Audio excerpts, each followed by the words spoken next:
السلام علیکم۔ آج ہم نے بنایا آلو قیمہ ثابت مسالے والا۔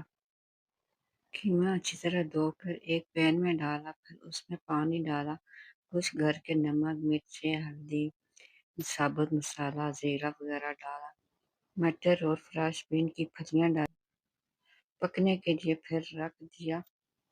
ہلکی آنچ پہ پکتا رہا۔ پھر اس کے بعد لہسن ادرک کا پیسٹ ڈالا۔ پھر اس کے بعد میں نے آلو ڈالے۔ آلو ڈالنے کے بعد پھر اس کی اچھی طرح بنائی کی میں نے۔ تو پھر میں نے ٹماٹر ایڈ کیے۔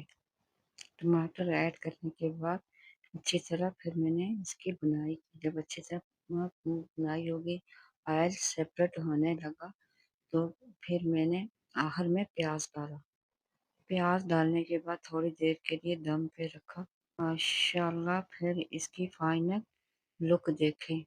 میرے طریقے سے بنائے اور دھنیا چھڑکا۔ پلیز لائک کریں، سبسکرائب کریں، شیئر کریں۔